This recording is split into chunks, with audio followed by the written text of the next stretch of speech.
शरीरं स्वरूपं यथा वा कलत्रं यशश्चारुचित्रं धनं मेरुतुल्यं मनश्चैनलग्नं गुरोरग्रिपद्मे ततः किं ततः किं ततः किं ततः किं। लोगों को पता है कि तुम्हें कैसे ठग कर वो अपना दुकान चला सकते हैं, तो बड़ा बड़ा तुम्हें पोस्टर नज़र आता है, कुंडलिनी जागरण का केंद्र, ईश्वर उपलब्धि का स्थान, और बस आइए और 1 घंटे में आप रियलाइज होकर चले जाइए। तुम्हें रियलाइज करने के लिए कोई दूसरा व्यक्ति सहायक नहीं हो सकता, तुम्हें खुद करना पड़ेगा। तुम्हारा गुरु, तुम्हारा ईश्वर घोड़े की तरह नहीं है जो तुम्हें गंतव्य तक पहुंचाएगा, वो तुम्हारा मास्टर है। तुम्हें चलना पड़ेगा, तुम्हें किस दिशा में चलना है ये बता सकता है, कैसे चलना है ये बता सकता है। ये जो पथ है उसका प्रदीप, उसका प्रकाश, ये तुम्हें 7 दिन में मिलेगा। तुम यदि इस पथ से भटकते हो तो जिम्मेवारी तुम्हारी है। यदि तुम नहीं भटके तो ईश्वर इसकी घोषणा करते हैं कि तुम्हें उतनी ही देर में रियलाइजेशन मिल जाएगा जितना देर चलते हुए एक पैर को दूसरे पैर के चिन्ह के ऊपर रखने में समय लगता है। जब तुम चलना प्रारंभ करते हो तो एक कदम आगे रखते हो, दूसरा कदम पीछे है, फिर पहला कदम उठाकर तुम आगे रखते हो, फिर दूसरा कदम को उसी चरण चिन्ह पर रखते हो। बिल्कुल इतनी ही देर में तुम्हें आत्मबोध प्राप्त हो सकता है, इसकी घोषणा हमारे शास्त्र करते हैं। लेकिन चलना तो तुम्हें पड़ेगा। इन तमाम संकल्पों के साथ हम इससे प्रारंभ करें। हम जानते हैं ये कठिन है। कठिन इसलिए नहीं है कि ये करना कठिन है, कठिन इसलिए है कि हमें इसका अभ्यास नहीं है। जैसे तुम्हें लिखने का अभ्यास है दाहिने हाथ से, और तुम्हें अचानक हम कहेंगे नहीं बाएं हाथ से लिखो, मुश्किल है। बाएं हाथ से भी चलेगा, लेकिन यदि हमने कहा कि नहीं तुम अपने दाहिने पैर से लिखो, बहुत मुश्किल है। शायद वो भी संभव हो जाए, लेकिन यदि हम कहें कि नहीं तुम अपने पीठ से लिखो, मुश्किल है। बोलेगा संभव है, नहीं लिखा जा सकता। हम लोगों ने अपने अनंत जीवन की यात्रा में, अपने बहिर्मुखता में इस बात को खो दिया है कि अंतर्भिमुखता भी कोई चीज होती है। हम ये खो चुके हैं कि कोई अंदर भी है हमारे, और जो आंखों से हम बाहर देख रहे हैं वो दुनिया भ्रम है, वो मेरा ही प्रक्षेपण है, ये हम भूल गए हैं। इस स्मरण की विधि हमें प्राप्त होता है, हमारे तमाम ग्रंथों में प्राप्त होता है। जब हमको ये पता चला कि तुम लोग के अतिरिक्त और कोई बाहर व्यक्ति भी नहीं आने वाले हैं, तो एक प्रकार से अच्छा भी लगा कि हम एक गहन कक्षा में प्रवेश कर सकेंगे, क्योंकि उन तमाम लोगों के लिए जो बाहरी लोग आते, हमें प्राथमिक कक्षाओं को पुनर्जीवित करना होता। हमें उन शब्दों को, उन चित्रों को, उन रूपकों को, उन बोध तत्वों को पुनः बताना होता जो पिछले अनेक वर्षों से हम बताते चले आ रहे हैं। उसको हम लोग फास्ट फॉरवर्ड में रिवाइज तो करेंगे, लेकिन संकेत मात्र के लिए करेंगे कि तुम्हारा जो पिछला धुंधला जो स्मृति है वो साफ हो जाएगा। अच्छा ये बात हम लोग जान चुके हैं। और परेशानियां आएंगी तुम लोग को, किसी का स्वास्थ्य खराब होगा, किसी के घर में कुछ ऐसे लोग आ जाएंगे कि आने नहीं देंगे लोग। यदि ऐसा कभी होता भी, ऐसा तो ऐसा होगा नहीं, क्योंकि इतनी शक्ति है इस अष्टावक्र गीता में कि सब कुछ को जला के भस्म कर देती है। फिर भी यदि ऐसा कुछ होता है तो घबराना नहीं। प्रारब्ध तुम्हारे नियंत्रण में नहीं है, तुमने अपने ही कर्मों से उसे बनाया है, लेकिन भविष्य तुम्हारा है। बहुत बड़े रियलाइज सोल हुए हैं युक्तेश्वर गिरी जी महाराज। उन्होंने कहा है कि जब तुम एक कदम अध्यात्म की तरफ बढ़ाते हो तो तुम्हारा पूरा जो भविष्य है वो परिवर्तित होना उसी क्षण से शुरू हो जाता है। तब घबराना नहीं, किसी को मन भी नहीं लगेगा। हो सकता है कोई कहे कि कहाँ आकर के हम फंस गए, तभी उसके अंदर संस्कार तो जाएगा। अभी ना, 1-2 जन्म के बाद भी पुनर्जीवित हो। बीज का रोपण तो अभी ही होता है। हम मिट्टी में जब बीज डालते हैं तो लगता है कि क्या होने वाला है, इसमें छोटा सा बीज है, मिट्टी के अंदर पड़ा हुआ है, लेकिन धीरे धीरे जो विशाल वृक्ष में परिवर्तित हो जाता है तो कितने लोग को छाया देता है वो। और जिसने उस बीज को डाला था संभवतः वो व्यक्ति वहाँ पर रहे भी नहीं, तब भी उस बीज का कमाल हम देखते हैं। उसी तरह जिस व्यक्ति के अंदर ऐसा भी आ जाता है कि नहीं तो हमको, मेरे लिए नहीं है, तो भी कोई बात नहीं है। एक ऐसी अद्भुत चीज़ है जिसका बीज यदि उसके अंदर गया है संस्कारों में, तो कुछ वर्षों में, कुछ महीनों में, कुछ जन्मों में वो वृक्ष बनेगा और ये परंपरा चलती रहेगी, चलती रहेगी। हमारे से पहले भी हजारों लाखों महर्षि हुए जो इसको फैलाए, और उसी परंपरा से हमने उसको प्राप्त किया। हमारे बाद भी होंगे और उनके बाद भी होंगे। ये परंपरा कभी समाप्त नहीं होगी। हम कोई नूतन चीज़ नहीं दे रहे, और हमारे ऋषियों ने भी कोई नूतन चीज़ नहीं दिया था। उन्होंने अपनी परंपरा से उसे प्राप्त किया था, और हमारे बाद भी कोई नूतन चीज़ नहीं दे पाएगा, क्योंकि अंतिम है जो ज्ञान है ये। तुम इसे फिर दोबारा बना नहीं सकते, कोई नया डिस्कवरी नहीं कर सकते तुम। कोई नूतन रहेगा, नूतनता बचेगी, तब तो तुम लाओगे। और आज भी जो महापुरुष इसको दे रहे हैं वो भी कोई नूतन नहीं दे रहे हैं। इसलिए हमेशा ये वाक्य रहता है हमारे गुरुदेव का कि महर्षि या उपलब्ध व्यक्ति का कोई भी कथन उसका वैयक्तिक कथन नहीं रहता, उसकी व्यक्तिगत सोच नहीं रहती। हमेशा उसके संस्कृति का प्राकट्य होता है, उसकी सभ्यता का अभिव्यंजना होती है। इस दृढ़ संकल्प के साथ परम शांति से हम लोग इसमें प्रवेश करेंगे। इसका उद्घाटन करने के लिए अभिजीत आएगा, इसको जलाएगा।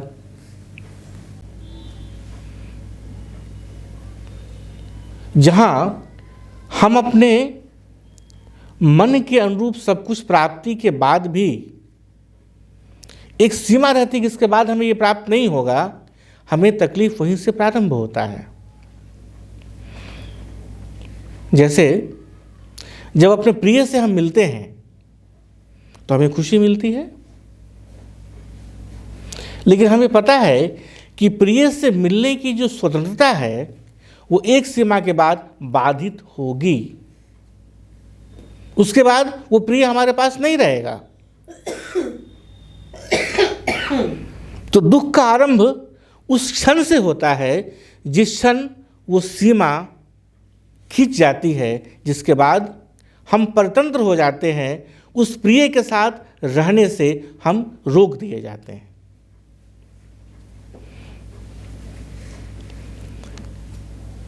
जैसे हमारा कोई प्रिय व्यक्ति हमारे पास आता है, हम बड़े प्रसन्न होते हैं, लेकिन कितने दिन के लिए आता है? 1 दिन, 2 दिन, 3 दिन। उसके साथ बिताए जाने की पलों की स्वतंत्रता हमें अनादि काल के लिए, अनंत काल के लिए नहीं प्राप्त होती। ये जो स्वतंत्रता हमें प्राप्त नहीं हुई है वही हमारे दुख का मूल होता है। हम जब कहते हैं कि हमें एक सीमा रहित और अनंत सुख चाहिए, तो वास्तव में हम कह रहे होते हैं कि हमें एक ऐसा सुख चाहिए जो परतंत्र नहीं हो, किसी दूसरे के तंत्र के अनुसार हमें ना चलना पड़े। अभी हम लोग 2 घंटे के लिए यहाँ सत्संग के लिए बैठे हैं। इस 2 घंटे के बाद हम परतंत्र हैं, हमें इस स्थान को छोड़ना पड़ेगा। किसी को किसी कारण से, किसी को किसी कारण से। ये जो परतंत्रता है यही हमारे दुख का मूल है, जिसके प्रति हमारे मन में विद्रोह है। हम इसको नहीं करना चाहते। हमें जीवन मिला, आनंद है जीवन का। दुख क्यों है? क्योंकि जीवन का एक जो परम स्वतंत्र जीवन है एक दिन वो नहीं रहेगा, वो काल का गुलाम है, वो समय से बाधित है, वो समय के अंदर है, उससे बंधा हुआ है, उसके चंगुल में है, उससे परतंत्र है, उसका गुलाम है। तो हम एक ऐसे जीवन की चाह में अपना पूरा जीवन लगाता है वैज्ञानिक कि कैसे ये जो आज़ादी हमें अभी मिल रही है जीवन की, ये हमेशा बरकरार रहे, मौत आकर हमारी इस जिंदगी को समाप्त न कर दे, हमें परतंत्र मौत का न बना दे। जब मौत में प्रवेश करते हैं हम, तो मौत भी एक दो क्षण के लिए होता है, वो भी परतंत्र हो जाता है, उसे भी जीवन में प्रवेश करना होता है। जिसकी मृत्यु होती है वो भी एक नया जन्म ले लेता है। ये जो परतंत्रता है ये गतिमान है। वास्तव में हमारा जो पूरा जीवन है वो एक परतंत्रता से दूसरे परतंत्रता में प्रवेश है, और जिसके प्रति स्वाभाविक रूप से हमारे मन में विद्रोह है कि हमें ये परतंत्रता नहीं चाहिए। हमें एक ऐसा स्थान चाहिए जहाँ हमेशा के लिए मिले जो हम चाहते हैं, यानी हम किसी के अंदर शासित ना हो, हम मुक्त हो जाएं।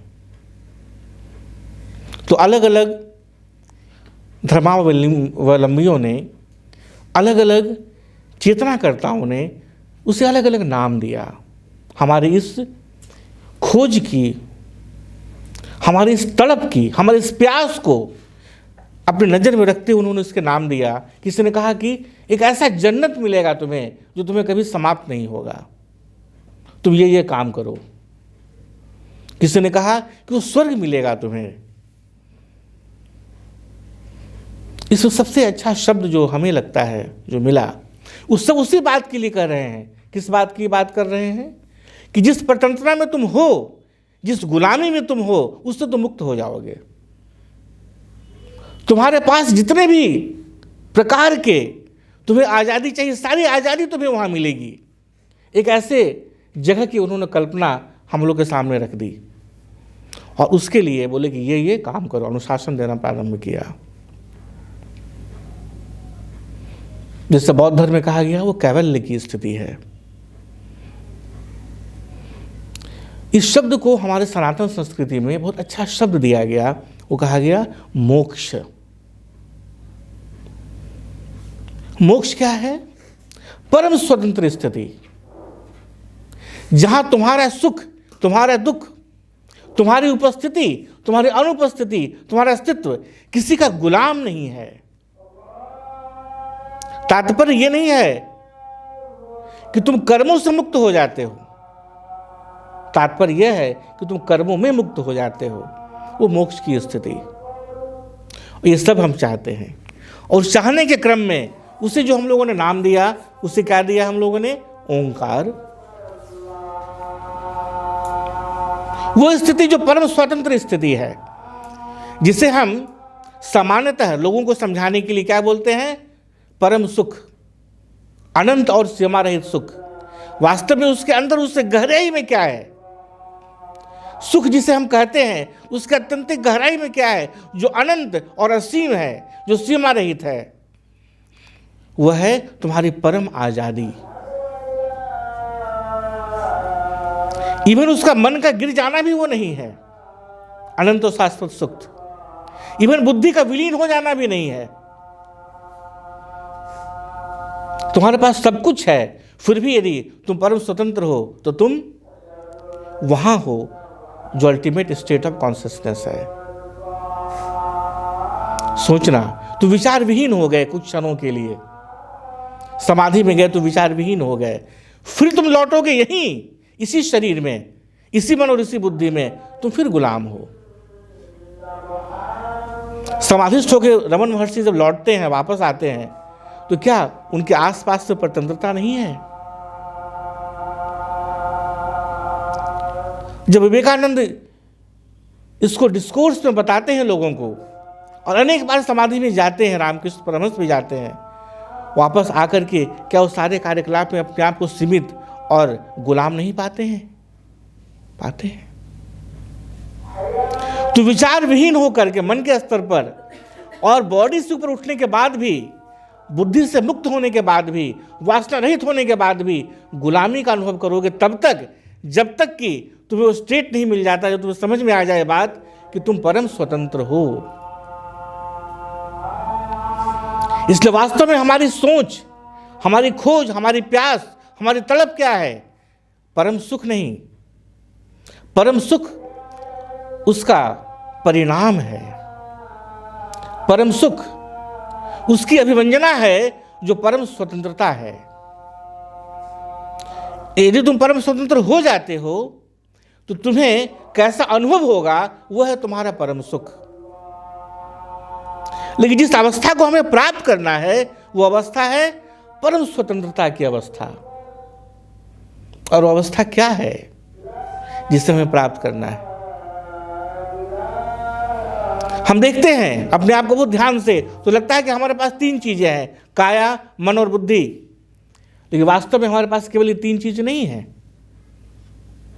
हम लोग आज तक यही समझा है कि हमारे पास केवल ये 3 ही चीज है और उससे प्रकट होते हैं हम संसार में। लेकिन ऐसा नहीं है। हमने कभी सोचने नहीं दिया तुम्हें, और तुम सोचना चाहो तो भी सोच नहीं पाओगे। यदि सिर्फ हमारे पास यही 3 चीज है, काया, मन और बुद्धि, तो हमारे पास इस चेतना का जन्म कैसे हुआ कि हमें एक ऐसा शरीर चाहिए जो स्वतंत्र हो, हमें एक ऐसे मन और बुद्धि की स्थिति चाहिए जो स्वतंत्र हो।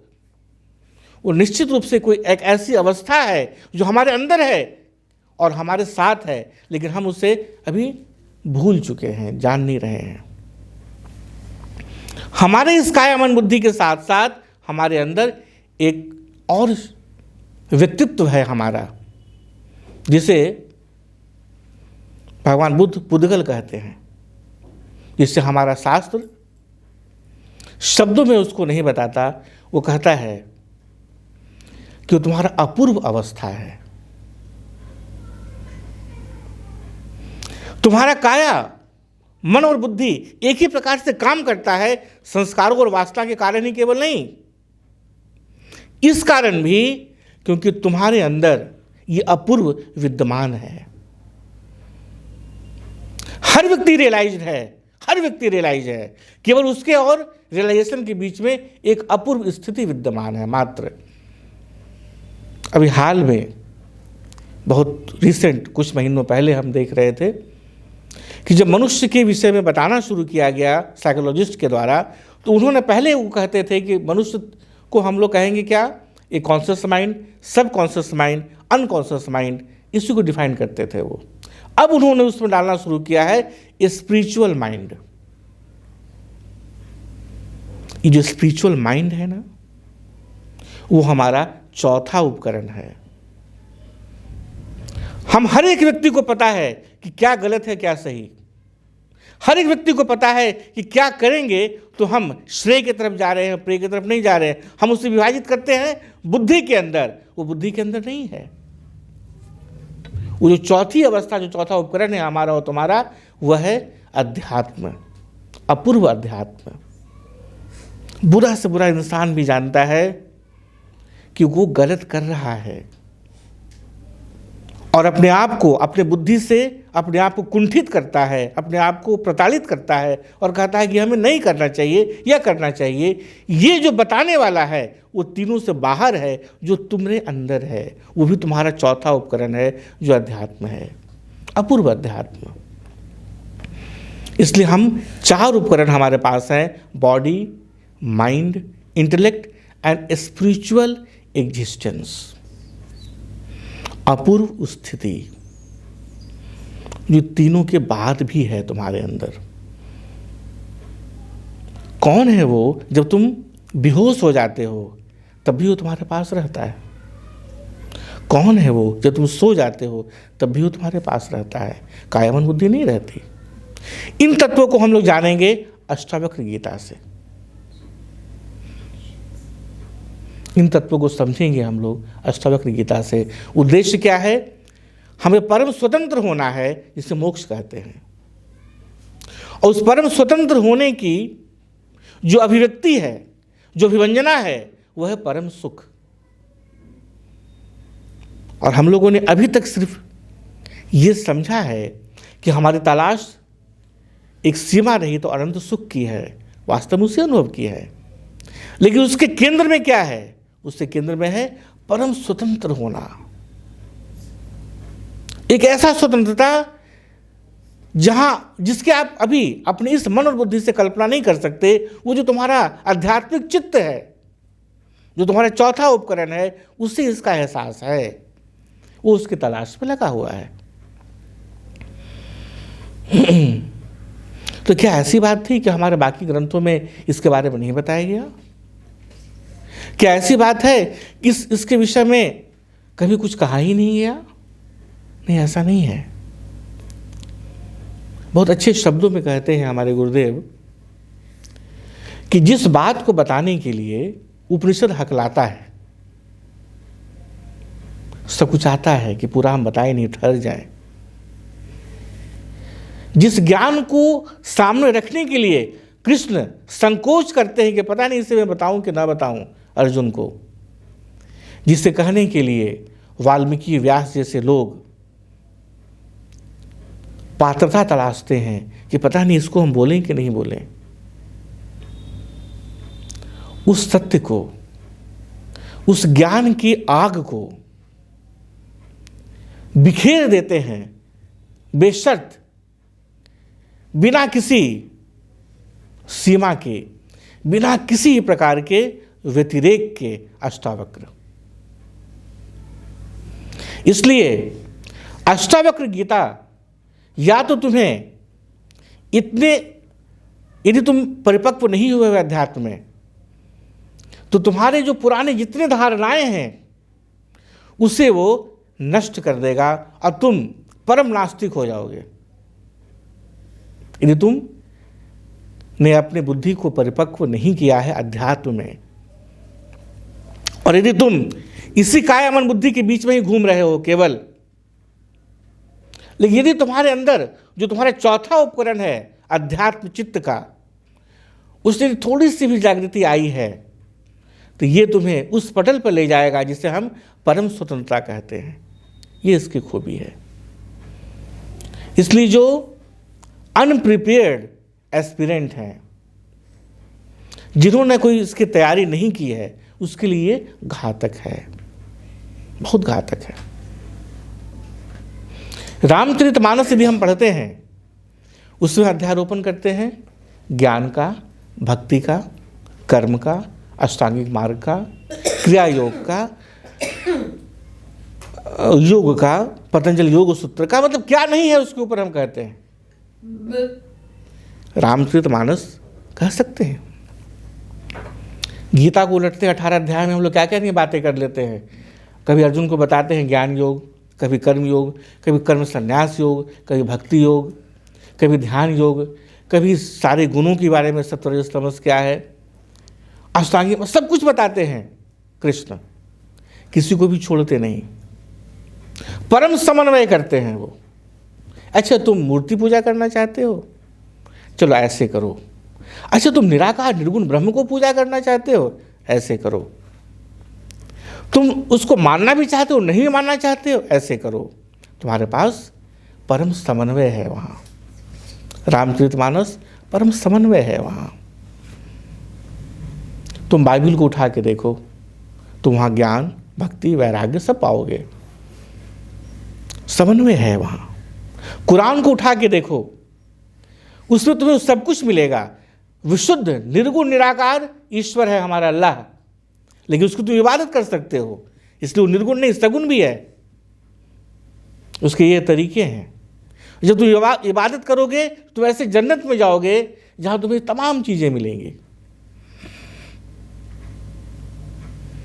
तुम उसके ऊपर अध्यारोपण करते हो अनुशासन का, अच्छा ये हमें करना होगा।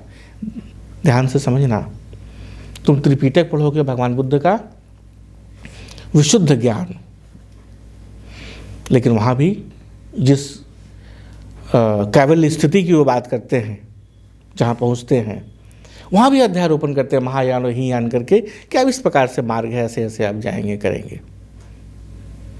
वहाँ भी उस जगह छोड़ते हैं कि तुम अपना प्रवेश करा के तुम अपनी बातों को समन्वय कर सकते हो कि अच्छा वहाँ भक्ति भी है, वहाँ ज्ञान भी है, वहाँ वैराग्य भी है, वहाँ हठ योग भी है, वो 4 अलग अलग सत्य हैं इत्यादि इत्यादि कर सकते हो। जितने भी शास्त्र हम लोगों ने अभी तक देखे, उन शास्त्रों में तुम अपने विचार को संप्रेषित कर सकते हो। तुम यदि भक्ति मार्गी हो तो तुम्हें भक्ति मार्ग दिखाई देगा, तुम यदि महाज्ञानी हो तुम्हें ज्ञान मार्ग दिखाई देगा, तुम महाकर्मशील हो तो तुम्हें वहाँ कर्मयोग दिखाई देगा, तुम यदि विशुद्ध सेवक हो, सेवा करना चाहते हो तो बाइबल तुम्हारे लिए बेस्ट है, तुम भक्त होना चाहते हो कुरान बेस्ट है, तुम केवल ध्यान करना चाहते हो त्रिपिटक बेस्ट है तुम्हारे लिए, तुम आनंद में विभोर होकर गाना चाहते हो तुम्हारा गुरु ग्रंथ साहिब अद्भुत है उसके लिए, तुम सब कुछ करना चाहते हो गीता सारा धर्म का निचोड़ है तुम्हारे पास। इन तमाम दुर्लभ ग्रंथों के बीच एक ऐसा ग्रंथ भी है तुम्हारे पास जहां तुम कुछ जोड़ नहीं सकते, तुम कुछ देख नहीं सकते जो तुम चाहते हो। तुम भले ज्ञानी रहो तभी तुम्हें वही दिखाई देगा जो अष्टावक्र तुम्हें दिखाना चाहते हैं। तुम अध्यारोपण ज्ञान का नहीं कर सकते इसके ऊपर। पैसेंजर्स को कभी भी उनके लोग जो उनका गांव है वो कभी उन्हें सम्मानित नहीं करेगा, उन्हें नहीं मानेगा। ऐसा ही होता है। बुद्ध जब गए अपने राज्य, जब गए लगभग 17 साल के 12 साल के बाद जब गए थे, संबोधि उपलब्ध हो जाने के बाद जब वो अपने राज्य जा रहे थे तो उनके पिता ने कहा कि उससे कहो कि भिक्षा पात्र सब हटा करके आ जाए, अभी भी मेरे मन के में दया है उसके प्रति, प्रेम है, करुणा है, मैं पूरा राज्य फिर उसे दे दूंगा। वही सोच सकता है वह। तो बुद्ध ने कहा कि पिताश्री जो व्यक्ति गया था वो आया नहीं है, वो तो कब का विलीन हो गया। यशोधरा उनकी पत्नी ने कहा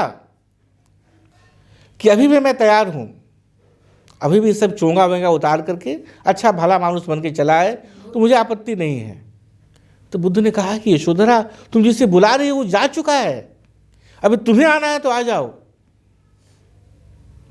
ऐसा होता ही है। मोहम्मद साहब को, कृष्ण को उनके जो ग्वाल बाल जो लोग थे कहाँ मानते थे।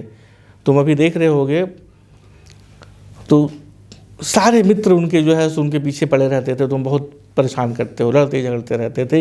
इवन कृष्ण भी जो उसका सखा था,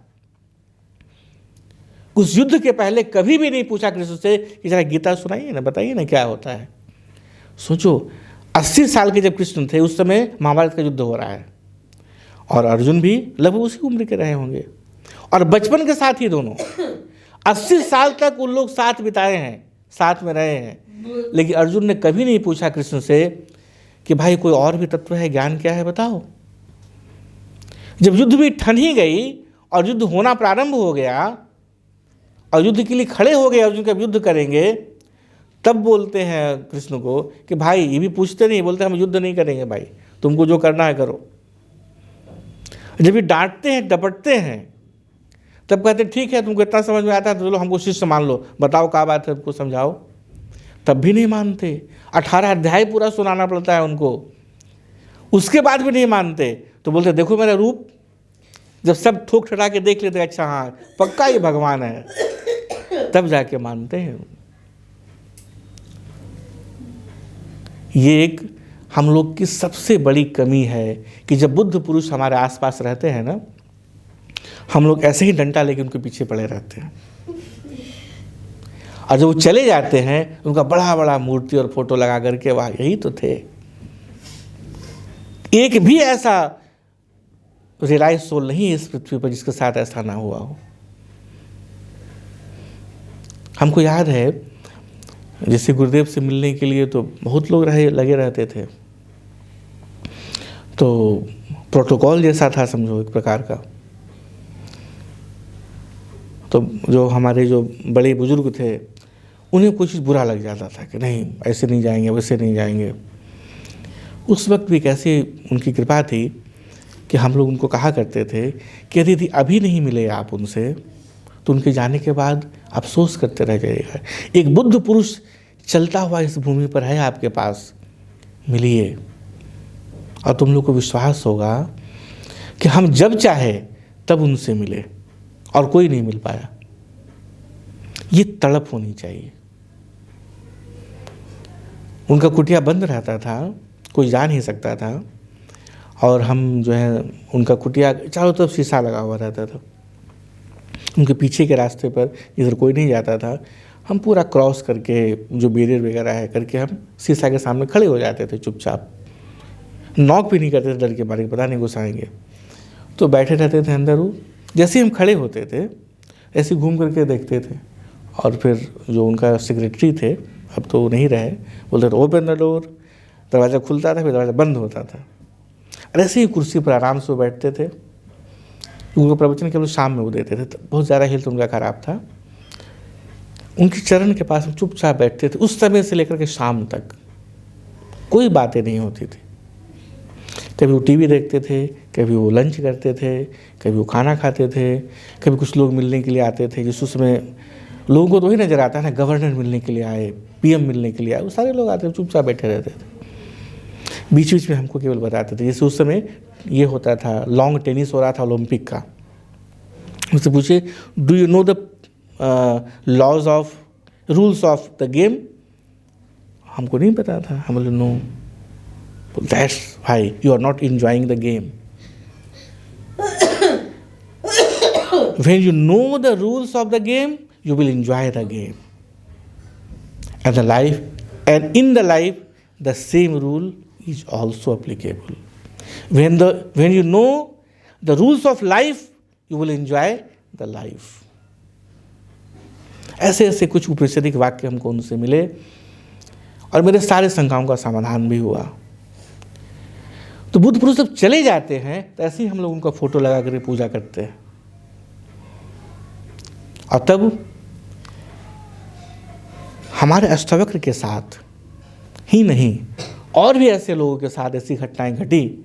बुद्ध का जन्म के विषय में कहानी जानते हो? उनका जन्म लेटे लेटे, जो उनके माता थी, माता का नाम क्या था? पार्थ। माता का नाम था माया, माया देवी। तो उनका जन्म कैसे हुआ था? जब वो जा रही थी अपने मायके जन्म देने के लिए, उसी बीच में एक वृक्ष को पकड़ के वो खड़ी हैं, और खड़ी हुई हैं, लेटी भी नहीं है। उसी समय बुद्ध का जन्म हुआ और खड़े हैं बुद्ध, बच्चा खड़ा है, और वो 7 कदम चलते हैं भगवान बुद्ध। और 8वां पर जैसी कदम, 7 कदम जो चलते हैं, हर एक कदम पर एक कमल का फूल खिलता है।